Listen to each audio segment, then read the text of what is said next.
The morning sun was bright over New York City as Richard Hale, one of the city's most successful businessmen, guided his young daughter, Lily, through the gates of Central Park.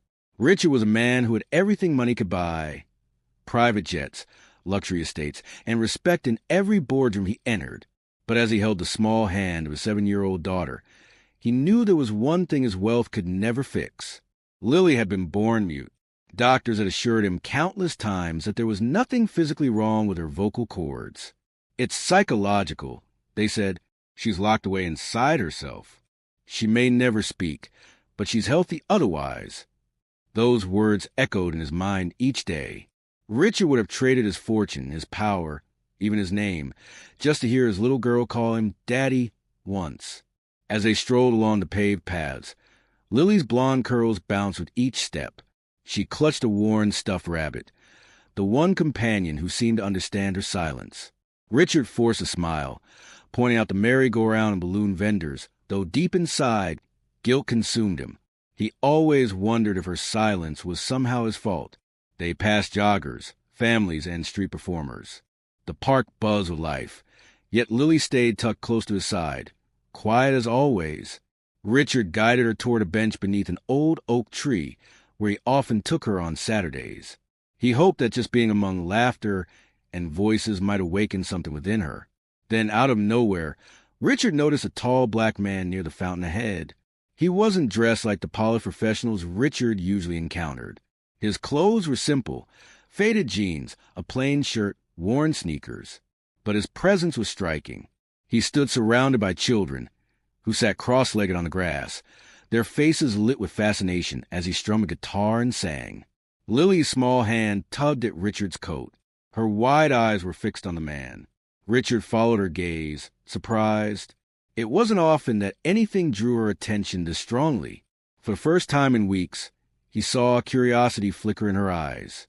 Something about that stranger's music had reached her in a way nothing else had. Richard froze, his heart pounding with a strange mix of fear and hope. Richard studied the scene carefully. The man's voice was deep yet gentle, filled with warmth that seemed to wrap around everyone listening. His guitar strings carried a rhythm that made children sway, laugh, and clap their hands. But what struck Richard most was the way Lily's posture changed. She wasn't hiding behind him anymore. She had stepped slightly forward, her eyes wide, her stuffed rabbit dangling loosely at her side. Richard felt a lump in his throat. He couldn't remember the last time she had shown this much interest in anything. "Do you want to sit closer?" he whispered, though he knew she wouldn't answer. Still, Lily gave the smallest nod, surprising him. Carefully, he guided her nearer to the group.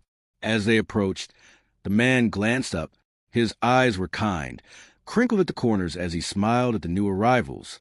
Without missing a beat, he shifted his song into something softer, slower, almost like a lullaby. Richard lowered himself onto grass with Lily, uneasy but curious. He wasn't used to being in the company of strangers, especially strangers he couldn't read at a glance. The children around him giggled and clapped. Some sang along, others just listened in awe. Lily, however, sat perfectly still. Her gaze never left the man's face. Richard noticed her lips moving slightly, as though she was silently repeating the melody. His chest tightened. Was she trying to join in? The man ended the song with a playful strum, and laughter erupted from the children. Then he set the guitar aside and began speaking to kids in a way that drew them even closer. "Every voice is a gift," he said warmly. "Doesn't matter if it's loud, quiet, or even if it hasn't been found yet. Somewhere inside, it's always there." Richard's breath caught.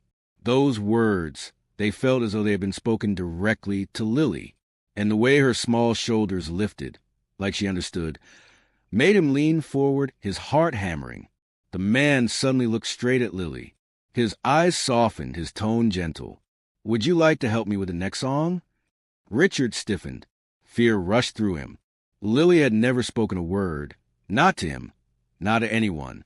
He wanted to intervene, to shield her from disappointment. But before he could react, Lily slowly reached for the man's guitar. The moment Lily's tiny fingers brushed against the guitar strings, Richard's breath caught. He wanted to pull her hand back, to protect her from the weight of expectation. But something about the stranger's calm confidence kept him frozen in place. The man gently lowered the guitar into her lap, steadying it so it wouldn't topple over. "Don't worry," he said softly. His voice meant for Lily, but loud enough for Richard to hear. "You don't have to play it perfectly. Just listen to sound and let it guide you." Lily's small hands moved timidly across the strings.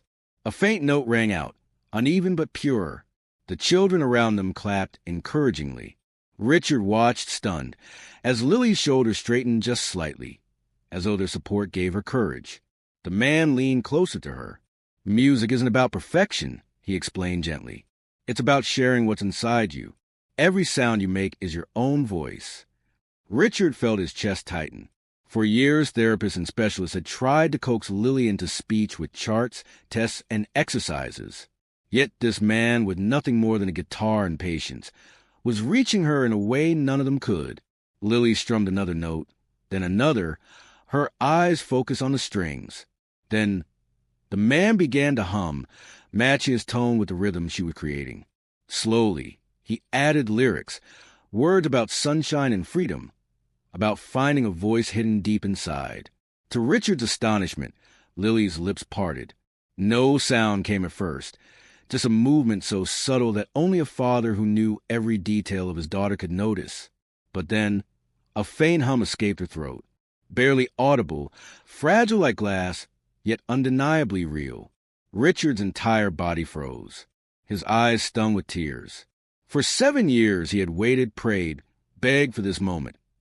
And now it was happening before him, not in a hospital room, not with an expensive specialist, but here in the park with a stranger. The man gave her a small nod of encouragement, still humming, letting her follow. And then Richard heard it. A single word, quiet, trembling, but clear as day. "Son," Lily's voice. Her very first word that Richard's world stopped. The sound of that single word, "son," echoed louder in his heart than any boredom applause or financial victory ever had. He blinked rapidly, not trusting his ears. But Lily's lips had moved, and her voice, soft, unsure, was real. The man didn't react with shock. Instead, he smiled warmly, as though he had expected it all along. "That's beautiful," he said, leaning closer to her. "Can you say it again?" "Sunday." His voice was calm, steady, like a hand reaching into the silence Lily had lived in for years. Richard's throat closed up. He wanted to leap, to cheer, to weep, but he dared not make a sound. He was terrified of breaking the fragile miracle unfolding before him. Lily looked at the man, then at her father. Her small lips trembled, but after a long pause, she whispered again, stronger this time. "Son." Richard's hands shook as he covered his mouth. Tears streamed down his cheeks, and he didn't care who saw. For years he had imagined her first word might be daddy or love. But hearing son felt just as powerful. It was light, warmth, hope, all the things she'd been missing. The other children cheered for her, clapping as though she had just sung a full song. Lily blinked in surprise at their applause, and for the first time in her life, Richard saw pride flicker in her eyes. The man nodded, his tone encouraging. "See? Your voice was there all along. It just needed the right moment." Richard finally found his own voice, hoarse with emotion. "How? How did you do that?" he asked, barely more than a whisper. The man looked up at him, his expression calm, but full of meaning. "Sometimes silence isn't emptiness," he replied. "It's waiting." Music just gave her permission to let out. Richard's chest ached. He had spent millions searching for answers, flying around the world for specialists, and here, in a public park, a stranger had given his daughter something priceless. He wanted to know this man's name. He wanted to understand how someone with so little could give them so much. But before he could ask, Lily's tiny voice broke the air again. This time, not just a word. "Daddy." The word struck Richard like lightning. His breath caught as he stared at Lily, her lips still forming the word he had longed to hear for 7 years. "Daddy." It was fragile, but it was real. Richard dropped to his knees in front of her, his trembling hands gently cupping her cheeks. Tears blurred his vision, and he whispered, "Say it again, sweetheart, please." Lily blinked at him, her eyes shimmering with a mix of fear and wonder, as though she, too, couldn't believe what she had just done. Then, with a little more strength, she repeated, "Daddy." Richard's sob broke free. He pulled her into his arms, hugging her tightly, his shoulders shaking as he kissed the top of her head again and again. The children around him clapped and cheered, while even passers-by stopped, sensing something extraordinary had just happened. The man with the guitar simply sat back, his smile quiet, his presence steady, as if this was not his triumph but Lily's. He strummed a soft chord, almost like background music, to the most sacred moment of Richard's life. When Richard finally pulled back, wiping his face with the back of his hand, he looked at the stranger with raw gratitude. "You have no idea what you've given us," he said, his voice breaking. "I've spent years, trying everything, and she just spoke." The man nodded gently. "Sometimes the world tells us to fix what isn't broken. Your daughter didn't need fixing.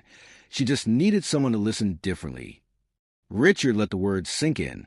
For so long he had blamed himself, wondering if his absence, his busy career, or some mistake of his own had locked Lily into silence. But now he saw her not as broken, but as a girl who had finally found her courage. Lily tugged his sleeve. Richard looked down, and she whispered something faint but clear. "Sing with me." His heart nearly burst. He had no voice for singing, no rhythm, but none of that mattered. He sat beside her, holding her tiny hand as the man strummed once more. Together, Richard and Lily hummed the tune. Her little voice, shaky but determined, filled the air. For the first time ever, she wasn't just silent Lily. She was his daughter, with a voice of her own.